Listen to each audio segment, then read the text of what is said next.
സഹൃദയരെ കലാസ്നേഹികളെ, out of the box, over the top, കുളത്തിലെ തവള, ഓടും കുതിര, ചാടും കുതിര, ഇമാതിരി സാധനങ്ങളെല്ലാം കുത്തിക്കയറ്റിയിട്ടും പണ്ട് ലിജോ വെറൈറ്റിക്ക് വേണ്ടി മലംകോട്ടെ വാലിബൻ എടുത്ത് വെച്ച പോലെ ആയിപ്പോയി അവസാനം ഇതും. നോക്കൂ, നിങ്ങൾ എത്ര നല്ല സിനിമയാണെങ്കിലും പ്രേക്ഷകരുമായിട്ട് അത് കണക്ട് ചെയ്യാനോ കൺവേ ചെയ്യാനോ പറ്റിയില്ലെങ്കിൽ ആ പടം മുഞ്ചിച്ച് പോകും. ഉദാഹരണത്തിന് ദേ ഈ പടം ഓടും കുതിര, ചാടും കുതിര. വരും നമുക്ക് ഈ സിനിമയിലേക്ക് കടക്കാം. ഇതിലെ നായകനെ കുറച്ച് വട്ടുണ്ട് ഗൈസ്. ഇതിലെ നായികയ്ക്കും വട്ടുണ്ട്, നായകന്റെ അച്ഛനും നായികയുടെ അച്ഛനും വട്ടുണ്ട്. ഇത് ചെയ്ത ഡയറക്ടർക്കും കുറച്ച് വട്ടുണ്ട്. ഇത് കണ്ടുകൊണ്ടിരിക്കണം നമുക്കും കുറച്ച് വട്ടാകും. എനിക്ക് പറഞ്ഞാൽ ഇതൊരു വട്ട് പടമാണ് സുഹൃത്തുക്കളെ. ഇതിലെ എല്ലാ കഥാപാത്രങ്ങളും ഒരു അല്പം കിളി പോയതാണ്. സിനിമയുടെ ആരംഭം നമ്മൾ കാണുന്നത് കല്യാണം കഴിക്കാൻ പോകുന്ന ഫഹദിനെ കല്യാണിനെയാണ്. അപ്പൊ ഒരു പാതിരാത്രി കല്യാണി വന്നിട്ട് പറയും, നാളല്ലേ നമ്മൾ കല്യാണം, നാളെ നീ വരുമ്പോ ഒരു വെള്ള കുതിരയുടെ പുറത്ത് ചിരിച്ചുകൊണ്ട് വരണമെന്ന് പറയും. അവിടെ തുടങ്ങുന്ന ഈ വട്ടങ്ങ് അവസാനം വരെ കാണും. ഉള്ള ഡാർക്ക് ഹ്യൂമറും ഫിലോസഫി എല്ലാം കുത്തിക്കിറ്റി അവസാനം കുഴിമന്തിൽ കഞ്ഞോളം ഒഴിച്ചാണ് കൈപ്പോയി. ഇനി ഫഹദിന് ഒരു വെള്ള കുതിരയെ കിട്ടാൻ ഫഹദിന്റെ കൂട്ടുകാരൻ ലീവൻ നമ്മളെ വെട്ടേർജിയുടെ അടുത്ത് പോയിട്ട് ഒരു വെള്ള കുതിരയെ വാങ്ങിച്ചോണ്ട് വരുമേ. ഇനി നമ്മുടെ കൺവിൻസ് ആയിട്ടാണ് കല്യാണി ഒരു അച്ഛൻ. കല്യാണിക്ക് ഇളക്കോന്ന് ഇന്നലെ രാത്രി ഫാദർ അലുവ കൊടുത്തത് തിന്നിട്ട് ഇളവി.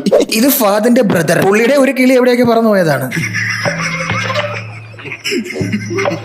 പിന്നെ ഈ ക്ലാസിക് വട്ടനെ ഞാൻ പ്രത്യേകം പരിചയപ്പെടുത്തേണ്ട കാര്യമൊന്നുമില്ലല്ലോ. ഇതാണ് ഫഹദിന്റെ അച്ഛൻ. അങ്ങനെ കുതിരപ്പുറത്തിരുന്ന് ഫഹദ് വരെയാണ്. പെട്ടെന്ന് കുതിരയ്ക്ക് വട്ടളവി കുതിര ഫഹദിനെ മറച്ചിടും. ഫഹദിന്റെ തല ഒരു ബലികലി അടിച്ച് ബോധം പോകും. മീൻവേൽ കല്യാണം അടിച്ചുകൊടുത്തുനിന്ന് ഇറങ്ങി ഓടി ഫഹദിന്റെ തന്തയെ തൂങ്ങിച്ചാവാൻ വേണ്ടി കയറിന്റെ മുന്നേ പോയി നിൽക്കുകയാണ്. ശരിക്കും നമ്മൾ രണ്ടെണ്ണം വലിച്ചിട്ട് ഇരുത്തിയൊന്ന് ആലോചിച്ച ഈ സീനൊക്കെ നന്നായിട്ട് തോന്നും. കാരണം അടങ്ങാത്തൊരു സ്നേഹത്തിന്റെ ഒരു പ്രതീതമാണ് ലാൽ. ഇത് ഇത്രയും പെട്ടെന്ന് ദേഹണ്ണനായി അദ്ദേഹത്തിന്റെ ഭാര്യയുടെ അടുത്ത് എത്തണം എന്നാണ് ആഗ്രഹം. ഇനി കുതിരയുടെ മോളിൽ നിന്ന് മണ്ടടിച്ചു വീണ ഫഹദിന് എന്ത് പറ്റിയെന്ന് വെച്ചാൽ കോമയിലായി പോകും. തലയിടിച്ചു വീണ ഫഹദിനെ അത് മെന്റൽ ഹോസ്പിറ്റലാണ് കൊണ്ടുവരുന്നത് തോന്നുന്നു. ഡോക്ടർക്ക് ഭ്രാന്ത്.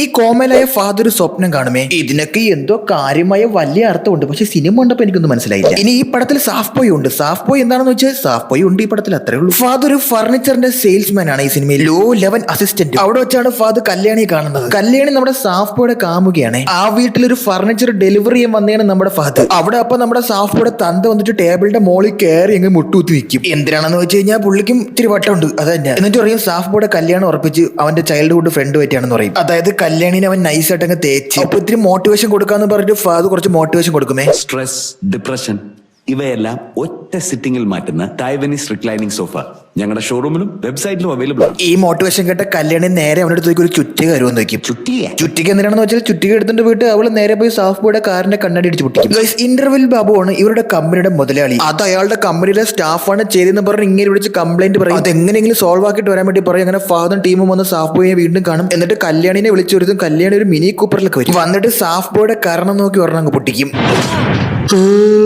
ശബ്ദം കേട്ട് സാഫ് ബോയുടെ അച്ഛൻ വരുമേ. അപ്പൊ ഫഹദ് പറയും സാഫ് ബോയ് കല്യാണിയെ തല്ലിയെന്ന്. അപ്പോൾ തന്ത പറയും കിട്ടിയത് പറഞ്ഞാൽ അതേപോലെ അങ്ങ് തിരിച്ചു കൊടുക്കാൻ പറയും.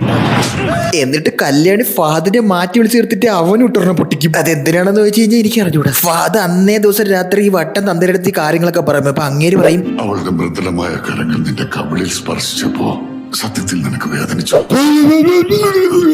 ഒന്നും മനസ്സിലായില്ലേ എന്ന് വെച്ചാൽ അങ്ങനെ പറയുന്നത് ഇത് പ്രേമമാണെന്ന്. ഇനി ഫഹദിനെ അടി കൊടുത്തിന്റെ അന്ന് മുതൽ അവളൊരു ദുസ്വപ്നം കാണുകയാണ്. ഫഹദ് ഒരു കടലിനെ തീരത്തിരുന്ന് കരയണത്. അത് ഇവളെ ഡിസ്റ്റർബ് ചെയ്യുന്നു. അത് കാരണം ആ അടിച്ച അടി തിരിച്ചു കൊടുക്കണമെന്ന് പറഞ്ഞു ഫഹദിന്റെ പിറകെ നടക്കുകയാണ്. ഒടുവിൽ ഗതികെട്ട് ദേഷ്യമെന്ന് ഫഹദ് ഓടിച്ചെന്ന് അവക്കിട്ടൊരെണ്ണം പൊട്ടിക്കും. പക്ഷെ ആ അടി കിട്ടിയതും അവശ്യമായി കല്യാണി ഹോസ്പിറ്റലിലാവുകയാണ്. അവിടെ വന്നിരുന്നു ഫഹദ് കവിളിൽ കൈയൊക്കെ വെച്ചിട്ട് അറിയും മോക്കൊന്നുമില്ല. ഇനി എന്താണെന്ന് വെച്ചാൽ ഈ വട്ടന്മാരുടെ കൂട്ടായ്മ എല്ലാവരോടെ ചേർന്നിട്ട് അറിയും ഇവർ രണ്ടോടെ കല്യാണം കഴിക്കണം, ഇവരെ കെട്ടിക്കണം എന്നൊക്കെ പറയും. ഒരു ബന്ധമില്ല. പക്ഷെ ഇവർ തമ്മിൽ പ്രേമൊന്നുമല്ലോ. അങ്ങനെ ഇവർ തീരുമാനിക്കും നാളെ എന്തായാലും അച്ഛനടുത്ത് ഈ കാര്യം പറയാൻ വിചാരിക്കും. സത്യങ്ങളൊക്കെ തുറന്നു പറഞ്ഞു രണ്ടുപേർക്കും രണ്ട് വഴിക്ക് പോകാലോ. എന്നിട്ടൊരു വട്ടമേശ സമ്മേളനം വിളിച്ചു കൂട്ടിയിട്ട് ഇവർ പറയും ആദ്യം ആര് പറയും, ആരെങ്കിലും ഒരാൾ പറ. ആരാദ്യം പറയുന്ന പറഞ്ഞ് അങ്ങോട്ടും ഇങ്ങോട്ടും കളിക്കും. അല്ല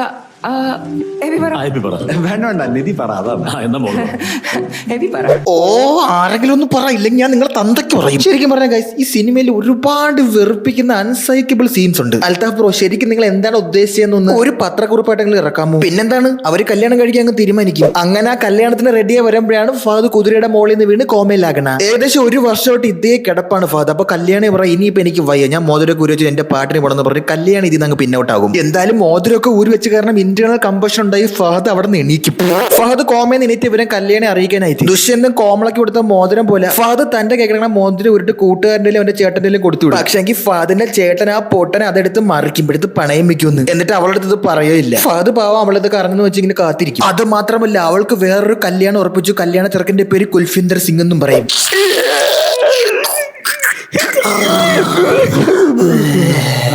ഫഹദ് നേരെ ചെന്ന് എൻഗേജ്മെന്റ് നടക്കുന്ന സ്ഥലത്തെ ഫഹദിന്റെ പഴയ കല്യാണ ഡ്രസ്സ് ഇട്ട് ചെന്ന് നിൽക്കും. അത് കണ്ട കല്യാണി ഇനി അവിടെ വെച്ച് അവർ പരസ്പരം സംസാരിക്കുമോ മോദനം കിട്ടിയിട്ടില്ല എന്നുള്ള കാര്യം ഫഹദിന് മനസ്സിലാക്കും. ഗൈസ് അങ്ങനെ ബാംഗ്ലൂരോട്ട് കടന്ന നമ്മുടെ ചേട്ടനെ കണ്ടുപിടിക്കാൻ ഫഹദ് ബാംഗ്ലൂരിൽ പോവുകയാണ്. എന്നിട്ട് ചേട്ടനെ ഫ്ലാറ്റ് കയറി താമസിച്ചിട്ട് ഡിപ്രഷൻ അടിച്ച് അവിടെ കയറി തൂങ്ങിച്ചവൻ പോകും. അപ്പൊ പെട്ടെന്ന് തൊട്ടപ്പുറത്തെ ഫ്ലാറ്റിൽ വേറൊരു പെണ്ണ് തൂങ്ങിച്ചവൻ പോണ കണ്ട് ഇവ അങ്ങോട്ട് ഓടി ചെല്ലും. മെയിൻ വയൽ ഫഹദ് പുറത്ത് അവളെ രക്ഷിക്കാൻ പോയ സമയത്ത് ഫ്ലാറ്റിലെത്തി ഇവൻ നോക്കുമ്പോ ഒരു കയറ് ചുമ്മാ തൂങ്ങി കിടക്കണം. എന്നാ പിന്നെ കഴുത്ത് അതിനകത്തിട്ട് നോക്കാന്ന് പറഞ്ഞിട്ട് തല അതിനകത്തിട്ടിട്ട് തൂങ്ങിച്ചവൻ നോക്കും. കഴുത്തിൽ കുറുക്കിട്ടിട്ട് സെൽഫി ഒക്കെ എടുക്കണം. അതേസമയം അവന്റെ ഭാര്യ അങ്ങോട്ട് കടന്നു വരും. ഇത് കണ്ടുകൊണ്ട് വന്ന ഭാര്യ അവനെ പുറകിൽ നിന്ന് വിളിച്ചതും സ്ലിപ്പായി കിടന്ന് തൂങ്ങിയാടും. അന്ന് മുതൽ ഒരു ബൈനോക്കുലർ വെച്ച് ഇവൻ ആ പെണ്ണിനെ വാച്ച് ചെയ്തുകൊണ്ടിരിക്കുകയാണ്. വീണ്ടും അവൾ ഒരു ദിവസം ടെറസിന്റെ മുകളിൽ നിന്ന് ചാടി ചാവാൻ പോണെന്നും പറഞ്ഞ് ഇവൻ പോയി അവളെ രക്ഷിക്കാൻ നോക്കും. കൊണമെന്ന അവളൊരു ഗ്ലാസ് എടുത്ത് തറ എറിഞ്ഞ് പിടിച്ചിട്ട് പോളാ നായെന്ന് പറഞ്ഞ് ഇറങ്ങി പോകും. നോക്കൂ സുഹൃത്തുക്കൾ, ഇവളുടെ കഥ എന്താണെന്ന് വെച്ചാൽ ഇവർ ഒരു ഭക്ഷണപ്രിയയാണ്. പക്ഷെ ഇവർക്ക് കെട്ടാൻ പോണ ചെറുക്കണെന്ന ഒരു ഡയറ്റീഷ്യനാണ്. അവൻ 24 മണിക്കൂർ ഓടണം, ചാടണം, വെയിറ്റ് കുറയ്ക്കണം, കൺട്രോൾ ചെയ്യണം. 10-20 കിലോയൊക്കെ ഒറ്റയടിക്ക് കുറയ്ക്കാൻ പറഞ്ഞോളൂ ഇവളെടുത്ത്. അങ്ങനെ ഇരിക്കെ ഇവള് നമ്മളെ ഷെഫായ ഓപ്പൺ ഹൈമറെ കാണും. ഇവളെ കെട്ടാൻ പോണ ഈ മുണ്ടയാണെങ്കിൽ ഗിഫ്റ്റ് ആയിട്ട് കൊടുക്കുന്ന സാധനം എന്താണെന്ന് അറിയാമോ? ഒരു വെയിറ്റ് നോക്കണ മെഷീൻ. എവനെങ്ങനെ കെട്ടിക്കഴിഞ്ഞാൽ ആദ്യ രാത്രി അവൻ റൂമിൽ ഡമ്പൽ വെച്ച് വരും. മരക്കിഴങ്ങന്മാർ ഇതുപോലത്തെ റിയൽ ലൈഫിലുണ്ടേ. അങ്ങനെ ഷെഫായ നമ്മളെ ധ്യാനമായിട്ട് അവർക്ക് ആഹാരം വെച്ചു കൊടുത്ത് അവർ പരസ്പരം അടുക്കുകയാണ് ഗൈസ്. അങ്ങനെ തകർത്ത് പ്രണയം ഇങ്ങനെ നടന്നുകൊണ്ടിരിക്കുന്ന ഇടയിൽ വേളാങ്കണ്ണിക്ക് പോയിട്ടോ എന്ന് പറഞ്ഞാൽ ധ്യാനേട്ടൻ പിന്നെ വരില്ല. ഈ പടത്തിൽ അങ്ങനെ ഓപ്പൺ ഹൈമർ മരിച്ചു പോകും ഗൈസ്. ഈ കഥയെല്ലാം കേട്ട ഫാദർ പറയും, നിനക്ക് ഇഷ്ടമല്ലാത്ത ഒരുത്തിനടുത്ത് എന്തിനു ജീവിക്കണം, അച്ഛനടുത്ത് കാര്യങ്ങൾ തുറന്നു പറയാൻ പറയും കേട്ടോ. അപ്പൊ അച്ഛനടുത്ത് കാര്യങ്ങളൊക്കെ പറയുമ്പോ അച്ഛൻ ആദ്യം ഒന്ന് കെട്ടിപ്പിടിച്ചിട്ടേ ആ റോട്ടിൽ കിടന്ന് ഭ്രാന്ത് കാണിക്കും.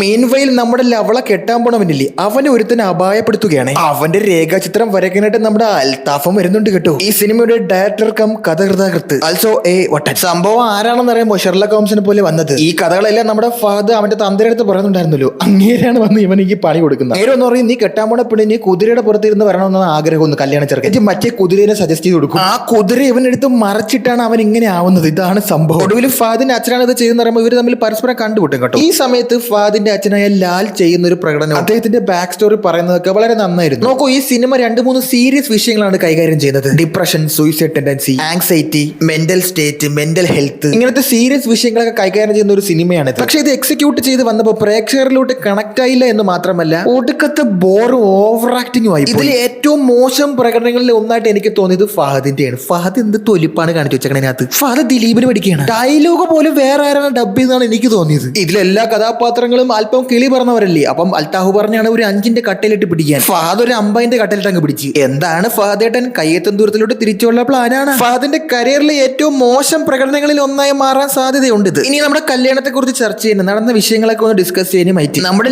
അവനില്ലേ ന്യൂട്രീഷനിസ്റ്റ്, അവൻ ടേബിളിന്റെ അടി കൂടെ പോയിട്ട് ഇങ്ങനെ കാല് പിടിച്ച് ഉമ്മിക്കും. ഇവൻ ഈ കല്യാണത്തിന് താല്പര്യമില്ല. ഇവൻ നടുവടഞ്ഞ് ഹോസ്പിറ്റലിൽ കിടന്നപ്പോ അവിടെ ഒരു ഡോക്ടറെ പരിചയപ്പെട്ടു. ആ ഡോക്ടർ അവനെ ഇഷ്ടപ്പെട്ട് എനിക്ക് അവളെ കല്യാണം കഴിച്ചാൽ മതിയെന്ന്. ആ ഡോക്ടർ ആരാണെന്ന് അറിയാമോ? വെറും വർഷമല്ല, വെറും വട്ടാണ് ഇതിന്. അങ്ങനെ എല്ലാരും കൂടി അടിമേശ സമ്മേളനം കൂടി ആ പ്രശ്നം അങ്ങ് സോൾവ് ആക്കി ലവളെ രക്ഷപ്പെടും. പിന്നെ കുറെ നാൾക്ക് ശേഷം ഫാദും കല്യാണിയും വീണ്ടും കണ്ടുമുട്ടുകയാണ്. ഇവരെ തമ്മിൽ ഈഗോയൊക്കെ ആയിരുന്നുകൊണ്ട് പരസ്പരം ഇവരെ അങ്ങോട്ടും കൊണ്ട് വിളിക്കുന്നില്ലായിരുന്നു. ഈ സിനിമയിൽ കല്യാണി ഏകദേശം ഫസ്റ്റ് ഹാഫ് വരെ ഉള്ളൂ. അത് കഴിഞ്ഞ പിന്നെ കല്യാണി അവസാനം തീരുന്ന സമയത്തേ ഉള്ളൂ. പെട്ടെന്ന് പടത്തിൽ നിന്ന് കല്യാണി അപ്രത്യക്ഷമാവും. ഇനി ഡിപ്രഷൻ അടിച്ചിരിക്കുന്ന ഫാദർ തന്തരടുത്ത് എവിടെയെങ്കിലും പോയി ചാവാനൊക്കെ പറയും. മോങ്ങാനിരുന്ന പട്ടിയുടെ തലയിൽ തേങ്ങ വീണ പോലെ ഒരു കയർ കൊടുത്ത് അങ്ങേരി ചാവാൻ വേണ്ടി പോകും. പക്ഷെ എനിക്ക് ഭാഗ്യത്തിനൊരു കോളിമ്പള്ളി ഏറ്റ് ഡോർ ഇറന്ന് നോക്കുമ്പോ അവിടെ ആരാ നിക്കണേ? നമ്മുടെ ലക്ഷ്മി ഗോവിന്ദസ്വാമി ക്യാമയിലും നിക്കണേ. അല്ല, ലക്ഷ്മി ഗോപാലസ്വാമി.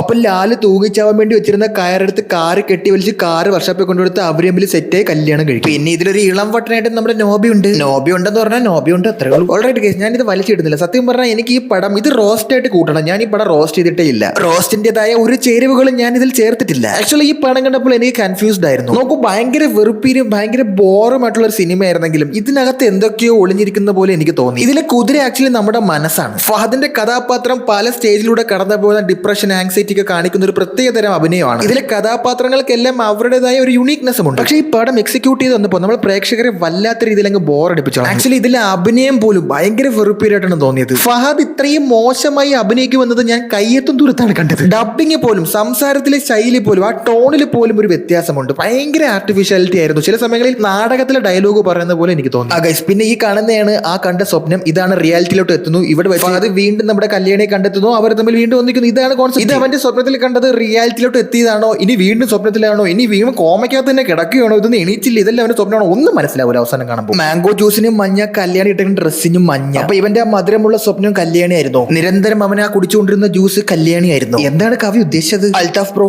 ഇങ്ങനത്തെ സിനിമകൾ എടുക്കുമ്പോൾ ദയവ് ചെയ്ത് അൽത്താഫ് ബ്രോ ഒന്ന് പറയണം. വളരെ ഇന്റലക്ച്വൽ ആയിട്ടുള്ള ആൾക്കാർ മാത്രമേ ഈ സിനിമയ്ക്ക് വരാവൂ, അല്ലാത്തവർക്കൊന്നും മനസ്സിലാകില്ല എന്ന്. അൺഫോർച്ചുനേറ്റ്ലി സാധാരണക്കാരായ പ്രേക്ഷകരെ പോലത്തെ നമ്മൾക്കൊന്നും ഈ സിനിമ കണ്ടപ്പോൾ ഒന്നും മനസ്സിലായില്ല. അതാണ് തിയേറ്ററിൽ ഇത് പരാജയപ്പെടാനുള്ള കാരണവും. ഒരുപക്ഷെ OTT-ൽ ഇനി വീണ്ടും ഒരു തവണ കൂടി ഞാൻ ഈ സിനിമ കണ്ടാൽ ചിലപ്പോൾ എന്തെങ്കിലും കൂടി മനസ്സിലായിരിക്കാം. എന്തായാലും വളരെ സീരിയസ് ആയിട്ടുള്ള ഒന്ന് രണ്ട് വിഷയങ്ങൾ കൈകാര്യം ചെയ്ത ഈ സിനിമ, ഇതിൽ പറയുന്ന വിഷയങ്ങളൊക്കെ നമ്മളിൽ ചിലർ ഇപ്പോഴും അനുഭവിച്ചുകൊണ്ടിരിക്കുന്ന പല ഡിപ്രഷനും പല മെന്റൽ സ്റ്റേറ്റുമാണ്. സോ നല്ലൊരു വിഷയം കൈകാര്യം ചെയ്ത ഈ സിനിമ പ്രേക്ഷകരിലേക്ക് കൃത്യമായി കണക്ട് ചെയ്യാൻ പറ്റാത്തതാണ് ഈ പടത്തിന്റെ പരാജയമായി എനിക്ക് തോന്നുന്നത്. So guys, this is not a roast, it's my opinion only. അഭിപ്രായ സ്വാതന്ത്ര്യത്തിന് കോപ്പിറൈറ്റ് സ്ട്രൈക്ക് അടിക്കരുത്. പിന്നെ ഇതിൽ ഒരുപാട് ഡാർക്ക് ഹ്യൂമറും അല്ലാത്ത ഹ്യൂമറും ഒക്കെ ഉണ്ട്. ഞാൻ എടുത്തു പറയാൻ ആഗ്രഹിക്കുന്നു, ലാലിന്റെ അഭിനയം ഇതിനകത്ത് വളരെ മികച്ചതായിരുന്നു. അദ്ദേഹത്തിന്റെ കഥാപാത്രവും കോമഡിയും ഒക്കെ വളരെ നന്നായിട്ട് വർക്കായിട്ടുണ്ട്. അദ്ദേഹത്തിന്റെയും കൺവിൻസൻ സ്റ്റാറിന്റെ തമ്മിലുള്ള കോമ്പിനേഷൻ സീമനൊക്കെ വളരെ മനോഹരമായി എനിക്ക് ഫീൽ ചെയ്യുകയും ചെയ്തു. വളരെ ഈസിയായി എഫോർട്ട്ലെസ് ആയിട്ട് അവർ ആ കോമഡി അവതരിപ്പിച്ചു. അല്ലാത്ത പക്ഷം ഈ സിനിമയിൽ വേറൊന്നും എന്നെ അത്ഭുതപ്പെടുത്തിയതോ ആകാംക്ഷ ഭരിതനാക്കുകയോ ആശ്രയ ഉന്മാദനാക്കുകയോ ചെയ്തു. ഇത്രയും പറഞ്ഞുകൊണ്ട് ഞാൻ എന്റെ വാക്കുകളെ ഉപസംഹരിക്കുന്നു. അപ്പോൾ ശരി ഗൈസ്, അപ്പോൾ ഇനിയും കാണും. Thanks. Love you.